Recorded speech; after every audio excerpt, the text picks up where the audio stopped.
எப்படியாக காமதேனு பசு கேட்ட பொருட்களையெல்லாம் கொடுக்குமோ அதுபோல கேட்ட வரங்களையெல்லாம் அள்ளி கொடுப்பதற்காகவே சிவபெருமான் எடுத்த அவதாரம் தட்சிணாமூர்த்தி அவதாரம். இன்றைய பதிவில் பார்க்க போகும் 108 தட்சிணாமூர்த்திகளின் திருநாமாக்களை எல்லோராலும் கேட்டுவிட முடியாது. பிறவி புண்ணியம் செய்தால் மட்டுமே இந்த 108 திருநாமாக்களையும் கேட்கும் பாக்கியம் கிடைக்கும். ஓம் வித்யாரூபினே நமஹ, ஓம் மகாயோகினே நமஹ, ஓம் சுத்தஜானினே நமஹ, ஓம் பினாகத்ருதே நமஹ,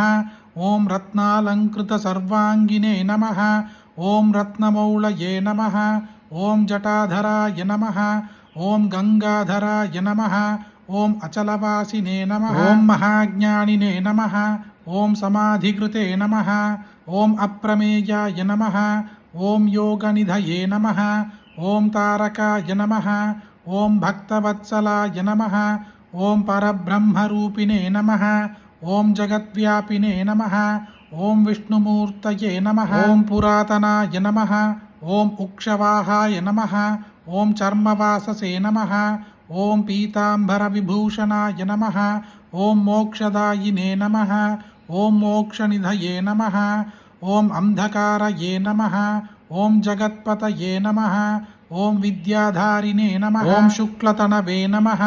ஓம் வித்யாதாயினே நமஹ, ஓம் கணாதிரூபாய நமஹ, ஓம் பிரௌಢாபஸ்மிருதி சம்ஹத்ரே நமஹ, ஓம் சசிமௌளயே நமஹ, ஓம் மகாஸ்வனாய நமஹ, ஓம் சாமப்ரியாய நமஹ, ஓம் அவ்யயாய நமஹ, ஓம் சாதவே நமஹ, ஓம் சர்வவேதைரலங்கிருதாய நமஹ, ஓம் ஹஸ்தே வன்னிதராய நமஹ, ஓம் ஸ்ரீமதே மிருகதாரிணே நமஹ, ஓம் வசங்கராய நமஹ, ஓம் யஜ்ஞநாதாய நமஹ, ஓம் க்ரதுத்வம்சினே நமஹ, ஓம் யஜ்ஞபோக்த்ரே நமஹ, ஓம் யமாம்தகாய நமஹ, ஓம் பக்தானுக்கிரகமூர்த்தயே நமஹ, ஓம் பக்தசேவ்யாய நமஹ, ஓம் ரிஷத்வஜாய நமஹ, ஓம் பஸ்மோத்தூளித சர்வாங்காய நமஹ, ஓம் அக்ஷமாலாதராய நமஹ, ஓம் மஹதே நமஹ, ஓம் த்ரயீமூர்த்தயே நமஹ, ஓம் பரபிரம்மணே நமஹ,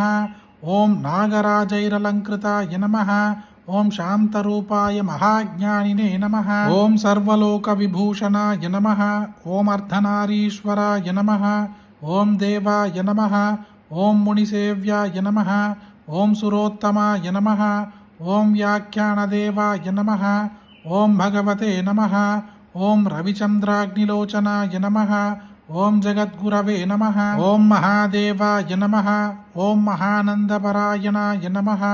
ஓம் ஜட்டாதாரிணே நமஹ, ஓம் மகாயோகினே நமஹ, ஓம் ஞானமாலைரலங்கிருதாய நமஹ, ஓம் வ்யோமகங்காஜலஸ்தனாய நமஹ, ஓம் விஷுத்தாய நமஹ, ஓம் யதயே நமஹ, ஓம் ஊர்ஜிதாய நமஹ, ஓம் தத்வமூர்த்தயே நமஹ, ஓம் மகாயோகினே நமஹ, ஓம் மகாசாரஸ்வதப்பிரதாய நமஹ, ஓம் வ்யோமமூர்த்தயே நமஹ, ஓம் பக்தானாமிஷ்டாய நமஹ, ஓம் காமபலப்பிரதாய நமஹ, ஓம் பரமூர்த்தயே நமஹ, ஓம் சித்ஸ்வரூபிணே நமஹ, ஓம் தேஜோமூர்த்தயே நமஹ, ஓம் அநாமயாய நமஹ, ஓம் வேதவேதாங்கதத்வஜ்ஞாய நமஹ, ஓம் சதுஷ்ஷஷ்டிகலாநிதயே நமஹ, ஓம் பவரோகபயத்வம்சினே நமஹ, ஓம் பக்தானாமபயப்பிரதாய நமஹ, ஓம் நீலக்ரீவாய நமஹ, ஓம் லலாட்டாக்ஷாய நமஹ, ஓம் கஜசர்மணே நமஹ, ஓம் கதிப்பிரதாய நமஹ, ஓம் அராகினே நமஹ, ஓம் காமதாய நமஹ, ஓம் தபஸ்வினே நமஹ, ஓம் விஷ்ணுவல்லபாய நமஹ, ஓம் பிரம்மச்சாரிணே நமஹ, ஓம் சந்நியாசினே நமஹ, ஓம் கிருஹஸ்தாசிரமகாரணாய நமஹ, ஓம் தாம்யாய நமஹ, ஓம் சமவதாம் சிரேஷ்டாய நமஹ, ஓம் சத்யரூபாய நமஹ, ஓம் தயாபராய நமஹ, ஓம் யோகபட்டாபிராமாய நமஹ, ஓம் வீணாதாரிணே நமஹ, ஓம் விசேதனாய நமஹ, ஓம் மதிப்பிரஜாசுதாதாரிணே நமஹ, ஓம் முத்ராபுஸ்தகதாரணாய நமஹ, ஓம் வேதாளாதிபிசாச்சௌக ராட்சசௌக விநாசனாய நமஹ, ஓம் ரோகாணாம் வினிஹந்த்ரே நமஹ, ஓம் சுரேஸ்வராய நமஹ இது ஸ்ரீ தட்சிணாமூர்த்தி அஷ்டோத்தர சதநாமவளி ஸ்தோத்திரம் சம்பூர்ணம். தட்சிணாமூர்த்தி தெற்கு திசையை நோக்கி அமர்ந்திருக்கும் சிவபெருமானின் அவதாரம் என்பதால் இந்த 108 திருநாமாக்களையும் தெற்கு திசையை நோக்கி சொன்னாலோ கேட்டாலோ மனதில் நினைத்த அனைத்து விதமான காரியங்களும் நடந்தேறும். இப்படிப்பட்ட அற்புதமான தட்சிணாமூர்த்தியின் 108 திருநாமாக்கள் அனைவர் கண்ணிலும் படாது. பிறவி புண்ணியம் செய்தால் மட்டுமே இந்த ஸ்தோத்திரத்தை கேட்கும் பாக்கியம் கிடைக்கும். அப்படிப்பட்ட அற்புதமான இந்த ஸ்தோத்திரத்தை உங்களுக்கு தெரிஞ்ச எல்லாருக்குமே கட்டாயம் பகிருங்க. இந்த வீடியோவை லைக் பண்ணுங்க. நாளைக்கு மற்றொரு பதிவில் சந்திப்போம். ஹரி ஓம் மகாபெரியவா போற்றி.